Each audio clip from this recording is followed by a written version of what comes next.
Assalamualaikum student. In this video, we are going to talk about mechanism of action of enzymes. ये है part 2 video. This is the part 2 video. In the part 1 video, we have already discussed the introduction of enzymes and structure of enzymes. इससे पिछले की video में हमने इन दो topics को discuss कर लिया है, जो कि डिस्क्रिप्शन में भी मैंने वो पार्ट 1 वीडियो का लिंक दिया है एंजाइम्स का। आप जरूर जाके वो वीडियो को वॉच करें, क्योंकि उसमें बेसिक्स ऑफ एंजाइम्स को मैंने डिस्कस किया है। Now in the third topic, which is mechanism of action of enzymes, we are focusing on the enzyme activity. इस वीडियो में हम स्पेसिफिकली दो मॉडल्स को डिस्कस करेंगे, जिनमें सबसे पहला आप लोगों ने पढ़ा होगा लोगेंट की मॉडल और दूसरा है इंड्यूस फिट मॉडल। इन दो टॉपिक्स को हम डिस्कस करेंगे डिटेल में, लेकिन उससे पहले एक जनरली ओवरव्यू एंजाइम्स का जो मेन और जनरल मैकेनिज्म ऑफ एक्शन कहा जाता है वो ये है कि एंजाइम के पास, जिस तरीके से हमने पिछली वीडियो में भी डिस्कस किया था कि एंजाइम्स के का एक स्पेसिफिक पार्ट होता है, वो है एक्टिव साइट। वहां पर आकर सबस्ट्रेट आके बाइंड होता है। हमने पिछली वीडियो में ऑलरेडी डिस्कस कर लिया है। अब हम एक जनरल इक्वेशन में आपको लिख के समझा रहा हूं। एंजाइम और सबस्ट्रेट आपस में रिएक्ट करते हैं और कॉम्प्लेक्स बनाते हैं, फिर उसके बाद प्रोडक्ट जो है वो रिलीज करते हैं। वो किस तरीके से देखें। सबसे पहले जो है ये एंजाइम, ये एंजाइम की स्पेसिफिकली एक्टिव साइट पे आकर सबस्ट्रेट बाइंड करता है। जब सबस्ट्रेट बाइंड कर देगा तो फिर वो जो प्रोडक्ट बनाएगा वो कॉम्प्लेक्स होगा। सबसे पहला जो होगा वो होगा एंजाइम सबस्ट्रेट कॉम्प्लेक्स। क्या होगा? Enzyme substrate complex. फिर उसके बाद फर्दर मॉडिफिकेशंस के साथ ये अनदर प्रोडक्ट बनाएगा, जो कि सबस्ट्रेट को प्रोडक्ट फॉर्म में कन्वर्ट करेगा। और ये हमने बात करी थी, सबस्ट्रेट प्रोडक्ट फॉर्म में कब कन्वर्ट होता है? जब वो एंजाइम की एक्टिव साइट, स्पेसिफिकली जो कैटालिटिक साइट है, this catalytic site is responsible to convert the substrate into product form. तो वो क्या बनेगा? Enzyme, and now this substrate is going to be converted into product. तो ये बना एंजाइम प्रोडक्ट। तो ये क्या बना? Enzyme product complex. अब फर्दर आगे जाकर ये प्रोडक्ट जो है वो रिलीज हो जाता है। प्रोडक्ट रिलीज हो जाता है और दूसरी तरफ सिर्फ और सिर्फ एंजाइम्स रह जाता है। नाउ शुरू में एंजाइम के साथ सबस्ट्रेट था, दोनों आके बाइंड हुआ, एंजाइम सबस्ट्रेट कॉम्प्लेक्स बनाया, फिर उसके बाद एंजाइम प्रोडक्ट कॉम्प्लेक्स बना, एंड लास्ट में जाकर एंजाइम अलग हो गया और प्रोडक्ट भी अलग हो गया। Now this enzyme is ready to be reuse in the next chemical reaction. ये एंजाइम जो है ये दोबारा से रीयूज हो सकता है इन नेक्स्ट केमिकल रिएक्शन। तो ये बेसिक है एंजाइम की। एंजाइम और सबस्ट्रेट आपस में मिलकर जो केमिकल रिएक्शन परफॉर्म करते हैं, ये उसकी जनरल इक्वेशन है। अब हम बात करेंगे दो मॉडल्स जो कि mechanism of action of enzymes को डिफाइन करते हैं। वो दो मॉडल्स हैं कौन कौन से? देखें, दो मॉडल्स में सबसे पहला है lock and key model. Lock and key model. और दूसरा है induce fit model. Induced fit model. Lock and key model एक साइंटिस्ट है, साइंटिस्ट का नाम है एमिल फिस्टर। तो दो मॉडल्स हैं, एक है लॉक एंड की मॉडल और दूसरा है इंड्यूस फिट मॉडल। ठीक है, ये दो मॉडल्स जो है वो एंजाइम की मैकेनिज्म ऑफ एक्शन को डिस्क्राइब करते हैं। वो दो models, lock and key model जो है वो एक साइंटिस्ट है, उन साइंटिस्ट का नाम है एमिल फिस्टर। एमिल फिस्टर 1894 में इन्होंने ये लॉक एंड की मॉडल का कॉन्सेप्ट दिया था। इंड्यूस फीड मॉडल का कॉन्सेप्ट एक साइंटिस्ट है और उन साइंटिस्ट का नाम है कोशलैंड। क्या नाम है साइंटिस्ट का नाम? कोशलैंड। 1952 में इन साइंटिस्ट ने ये इंड्यूस फीड मॉडल को डिस्क्राइब किया था, प्रपोज किया था। अब इन दो मॉडल्स को हम बारी बारी डिस्कस करते हैं डिटेल में। तो सबसे पहले हम जो है डिस्कस करेंगे लॉक एंड की मॉडल को, कि इसमें lock and key model, induce feed model on the basis of active site हम इसको डिस्क्राइब करेंगे कि लॉक एंड की मॉडल और इसके मुताबिक एक्टिव साइट का बिहेवियर किस तरीके से होता है और इंड्यूस फीड मॉडल के मुताबिक एक्टिव साइट का बिहेवियर किस तरीके का होता है।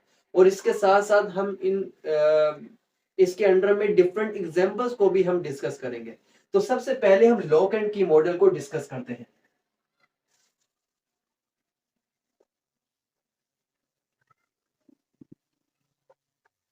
तो स्टूडेंट, जिस तरीके से हम बात कर रहे थे लॉक एंड की मॉडल और इंड्यूस फीड मॉडल की, तो सबसे पहले हम लॉक एंड की मॉडल को डिस्कस करेंगे। ठीक है, इसमें मैंने कुछ पॉइंट्स लिख दिए और ब्यूटीफुल सी डायग्राम भी बना दी आप लोगों की अंडरस्टैंडिंग के लिए। तो लॉक एंड की मॉडल में कुछ इंपॉर्टेंट पॉइंट्स लिखे हुए और इन तमाम को बारी बारी हम डिस्कस करेंगे। सबसे पहला lock and key model, it is proposed by Emil Fischer in 1894, जो कि अभी थोड़ी देर पहले हमने डिस्कस किया। साइंटिस्ट का नेम और कौन से ईयर में ये lock and key model discover हुआ। इसके मुताबिक लॉक एंड की मॉडल के मुताबिक एक्टिव साइट की डेफिनेशन क्या है? Active site of enzyme has definite shape and rigid structure.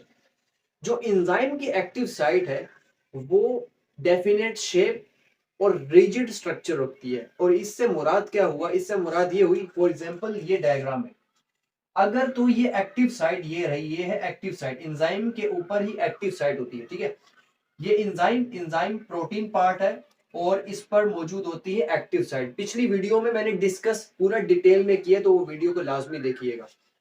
तो ये एक्टिव साइट, अब ये एक्टिव साइट पर चूंकि इसका according to this model active site has definite shape and rigid structure, so it is allowing the particular substrate to bind with the enzyme। सिर्फ और सिर्फ particular substrate जो कि इसकी शेप का होगा वो आकर एक्टिव साइट पर बाइंड करेगा, या ये सबस्ट्रेट बाइंड करेगा या ये सबस्ट्रेट बाइंड करेगा। वीडियो को पॉज कर और आप मुझे बताएं, क्या ब्लू कलर या ग्रीन कलर का सबस्ट्रेट, इनमें से कौन सा इस एंजाइम की एक्टिव साइट पर आकर बाइंड होगा? Of course blue colour. क्यों? क्योंकि ये जो सबस्ट्रेट है, इस सबस्ट्रेट और इस एंजाइम की एक्टिव साइट, ये दोनों की जो शेप है वो सेम है और दोनों एक दूसरे से कॉम्प्लीमेंट्री हैं। एक्टिव साइट और सबस्ट्रेट दोनों इसमें फिट हो सकते हैं। लॉक एंड की मॉडल इसी को ही डिस्क्राइब करता है, जबकि ये इसके साथ आकर बाइंड नहीं कर सकता। सो इसका मतलब ये है, active site of enzyme has definite shape and rigid structure. A particular substrate can only bind to particular active site of enzyme। ये जो चीज हमने अभी डिस्कस करी, बिल्कुल वही चीज ये डिस्क्राइब कर रही है। इससे मुराद यही है। लॉक एंड की मॉडल के मुताबिक जो enzymes lock and key model को फॉलो करते हैं, it means that they are allowing the specific type of substrate to bind with the specific active site of enzyme. क्योंकि active site according to this model वो rigid structure है, उसकी shape जो वो definite है, तो वो बिल्कुल भी फ्लेक्सिबल मौजूद, मतलब वो बिल्कुल फ्लेक्सिबल नहीं है ना। तो इस वजह से क्या है कि वो सबस्ट्रेट को दूसरे टाइप वाले सबस्ट्रेट को अपने पास आकर बाइंड नहीं करवा सकता। तो इसलिए इनको हम कहते हैं नॉन रेगुलेटरी एंजाइम्स। इसी वजह से लॉक एंड की मॉडल, वो एंजाइम्स जो कि लॉक एंड की मॉडल को फॉलो करते हैं, उन्हें हम कहते हैं non regulatory enzymes. And now lock and की, हम बार बार बता रहे हैं कि लॉक एंड की, इसमें लॉक और की से मुराद क्या है? ठीक है, लॉक एंड की मॉडल में लॉक एंड की से मुराद जो है, अगर गौर से देखा जाए तो की किसी भी लॉक को अनलॉक कर देती है। अगर की ना हो तो लॉक अनलॉक होगा? Of course absolutely not. Lock और की अगर ना हो तो लॉक को अनलॉक नहीं कर सकती। अगर एंजाइम ना हो तो केमिकल रिएक्शन परफॉर्म होगा? ऑफ कोर्स होगा, लेकिन ना होने के बराबर। जितनी हमारी डेली रिक्वायरमेंट होती है या हमारा जो भी कोई सेल है at any time approximately 1000 chemical reactions perform हो रहे होते हैं। तो उन तमाम के लिए एनर्जी भी बहुत चाहिए होती है, और वो एनर्जी हमारी बॉडी उस एनर्जी की डिमांड को पूरी नहीं कर सकता। जब भी एंजाइम्स जो है वो नीड होते हैं, वो एंजाइम्स केमिकल रिएक्शन को एक्सेलरेट कर देते हैं, जिसकी वजह से एक्टिवेशन, जिसकी वजह से वो एनर्जी जो कि केमिकल रिएक्शन को ड्राइव करने के लिए चाहिए होती है, वो रिक्वायरमेंट काफी हद तक कम हो जाती है। उस एनर्जी का नाम है activation energy. We will discuss later. तो यहां लॉक से मुराद है सबस्ट्रेट और की से मुराद है एंजाइम। इसी वजह से इसको लॉग एंड की मॉडल कहा जाता है। ये एक बार दोबारा से डायग्राम को देख लेते हैं कि एक्टिव साइट डेफिनेट शेप वाले सबस्ट्रेट को एक्टिव साइट ऑफ एंजाइम के साथ बाइंड होगा, and then enzyme substrate complex बनेगा, फिर उसके बाद एंजाइम प्रोडक्ट कॉम्प्लेक्स बनेगा, और लास्ट में एंजाइम और प्रोडक्ट रिलीज हो जाएगा। तो ये एंजाइम दोबारा से केमिकल रिएक्शन में इंटर हो सकता है और दोबारा से केमिकल रिएक्शन परफॉर्म कर सकता है। In this way enzyme can be reused. अच्छा, अभी हम डिस्कस करते हैं नॉन रेगुलेटरी एंजाइम्स की कुछ एग्जांपल्स, फिर उसके बाद एब्सोल्यूट स्पेसिफिसिटी को भी डिस्कस कर लेंगे। नॉन रेगुलेटरी एंजाइम्स में आपके पास कुछ एग्जांपल्स आती हैं।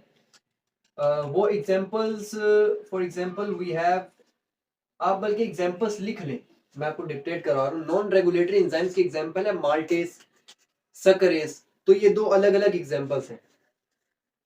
तो अभी हम डिस्कस करेंगे कि why lock and key model follows absolute specificity. Why absolute specificity का मतलब ये है कि when one type of substrate can bind with the, when one enzyme can binds with the one type of substrate and it does not allows other type of substrate to bind with it, सिर्फ और सिर्फ one type specific type of substrate he bind कर सकता है enzyme की active site पे, कोई दूसरा सबस्ट्रेट आके बाइंड नहीं कर सकता। इसी को ही हम एब्सोल्यूट स्पेसिफिसिटी कहते हैं, जो कि हम शुरू से ही डिस्कस करते हुए आ रहे हैं। इसकी एग्जांपल में, फॉर एग्जांपल, एक एंजाइम का नाम है यूरिएस। यूरियस क्या काम करता है? फॉर एग्जाम्पल यहां पे मैं एक रिएक्शन लिख रहा हूं, urea plus water, it gives ammonia plus carbon dioxide, ammonia plus carbon dioxide. ये एब्सोल्यूट स्पेसिफिसिटी की मैं एग्जांपल को आपको डिफाइन करने के लिए बता रहा हूं, समझाने के लिए कि यूरिएस किस तरीके से काम करता है। ये यूरिएस जो है ये स्पेसिफिक टाइप ऑफ सबस्ट्रेट को ही कन्वर्ट करेगा इनटू प्रोडक्ट। यूरिएस किसी दूसरे सबस्ट्रेट को प्रोडक्ट में कन्वर्ट नहीं करेगा। सो कुछ एंजाइम्स जो है नॉन रेगुलेटरी एंजाइम्स की ये एग्जांपल है। नॉन रेगुलेटरी एंजाइम में आपके पास माल्टेस, सक्रेज भी आ गया जो मैंने आपको बताया, और एब्सोल्यूट स्पेसिफिसिटी को भी ये मॉडल जो है ये फॉलो करता है। Now we will discuss about induce fit model. अभी फौरन से इसको मैं रफ करके फिर उसके बाद इंड्यूस फिट मॉडल को हम डिस्कस करते हैं।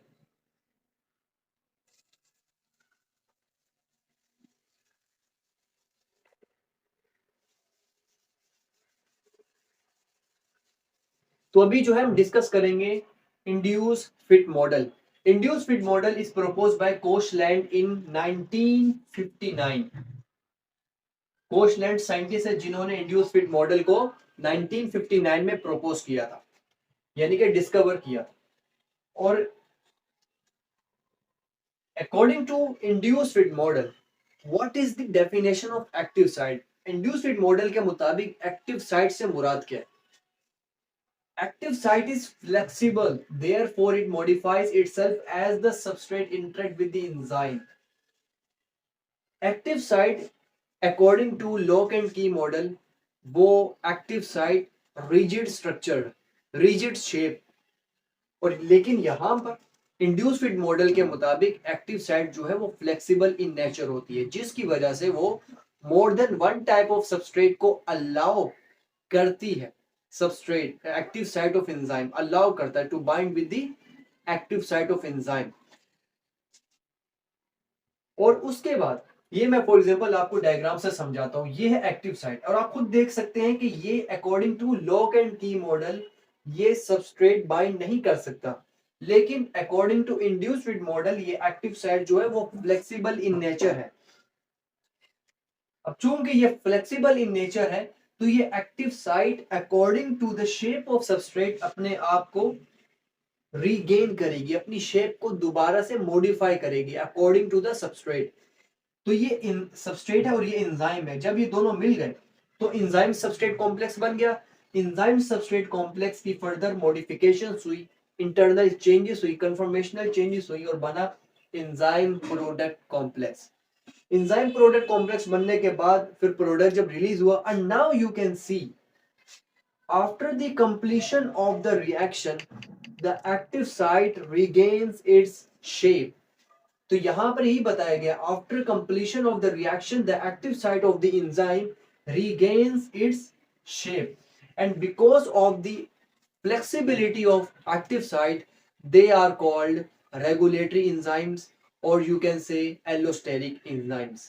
इनको हम नॉन रेगुलेटरी एंजाइम्स नहीं कहते. नॉन रेगुलेटरी एंजाइम्स हम किसको कहते हैं? जो कि लॉक एंड की मॉडल को फॉलो करें. वो एंजाइम्स जो कि लॉक एंड की मॉडल को फॉलो करें. For example there is an example of carbonic anhydrase. ये मैंने पार्ट 1 वीडियो में भी बताया था. There is an example of, जब हम कैरेक्टरिस्टिक्स ऑफ एंजाइम्स को डिस्कस कर रहे थे तो उसमें मैंने बताया था कार्बोनिक एनहाइड्रेस की एग्जांपल कि कार्बोनिक एनहाइड्रेस जो है वो more than one type of substrate को बाइंड कराने में हेल्प आउट करता है, मोर than one type of chemical reaction में इन्वॉल्व होता है. फॉर एग्जांपल एक मैंने बताया था कि जब हीमोग्लोबिन ये पहला उसका फंक्शन है. हीमोग्लोबिन जब ऑक्सीजन के साथ बाइंड करता है तो in the presence of carbonic anhydrase, आप पूरी फॉर्म लिखिएगा, मैंने शॉर्ट फॉर्म में लिख दिया CA मींस कार्बोनिक एनहाइड्रेस. तो क्या बनाएगा? This is not Hg, this is Hb haemoglobin, Hb4O2 oxy haemoglobin, it is called oxy haemoglobin. तो यहाँ पे कार्बोनिक एनहाइड्रेस इन्वॉल्व है. इसके अलावा कार्बोनिक एनहाइड्रेस कार्बोनिक एसिड की फॉर्मेशन में भी इन्वॉल्व होता है. When carbon dioxide reacts with water, so by the help of the enzyme carbonic anhydrase, it converts into carbonic acid. This is carbonic acid. And again carbonic acid by the help of carbonic anhydrase enzyme, it converts into proton and bicarbonates. And this proton and bicarbonate, this whole product helps in acid and base balance inside our body. और ये carbonic anhydrase हमारे kidney के एक होता है proximal कॉन्वोल्यूटिव tubule और एक होता है distal convolutive tubule. And specifically distal convolutive tubule में कार्बोनिक एनहाइड्रेस इन्वॉल्व होता है. Now we are going to start the last topic which is activation energy. Activation energy जिस तरीके से हमने डिस्कस किया कि ये क्या काम करता है कि activation energy is the energy required by the molecules to react with one another. molecules आपस में react करते हैं during chemical reaction, तो वहां पर उन्हें एनर्जी चाहिए होती है. and our body contains a lot of chemical reactions inside our body. हमारा कोई भी एक cell at any time there are different chemical reactions going on. अब उन chemical reactions के लिए हमें बहुत सारी एनर्जीज चाहिए होती है. And our body does not meet the demand, तो उसके लिए फिर नेचर ने हमें इंजाइम्स दिए हैं। वो इंजाइम्स क्या करते हैं कि जो activation energy which is required by the chemical reaction, वो केमिकल रिएक्शन को स्पीड अप कर देते हैं, जिसकी वजह से केमिकल रिएक्शन को जो एक्टिवेशन एनर्जी बहुत ज्यादा अमाउंट में चाहिए होती है, वो डिमांड कम हो जाती है। इसकी वजह से मैं एक एग्जांपल देकर समझाता हूँ ग्राफ की मदद से। फॉर एग्जांपल ये एक ग्राफ है कि नॉर्मली विदाउट एंजाइम, पहले हम डिस्कस करने लगे विदाउट एंजाइम, रिएक्टेंट जो है वो प्रोडक्ट में कन्वर्ट हो रहा है without enzyme. This is without enzyme. जब एंजाइम्स की मदद से एक्टिवेशन एनर्जी, देखें रिएक्टेंट आपस में रिएक्ट हो रहे हैं and above this level some of the reactant are being converted into product. इस लेवल के ऊपर, ये थ्रेशोल्ड है, इसके ऊपर जो है वो रिएक्टेंट जो है वो प्रोडक्ट में कन्वर्ट होना स्टार्ट हो रहे हैं। पूरी तरीके से कन्वर्ट प्रोडक्ट में नहीं हुए, कुछ रिएक्टेंट अभी भी हैं, लेकिन चूंकि वो आपस में कोलाइड हो रहे हैं, इसकी वजह से कुछ रिएक्टेंट प्रोडक्ट में कन्वर्ट हो रहा है। तो ये है विदाउट एंजाइम। अब हम बात करते हैं विद एंजाइम। विद एंजाइम देखिएगा क्या होता है।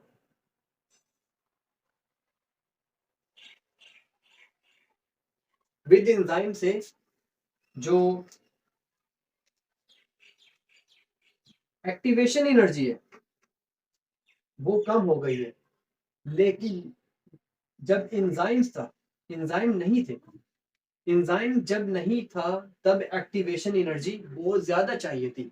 So this is what activation energy gets lowered by the help of enzymes. So now we are ended with the mechanism of action of enzymes. Thank you so much.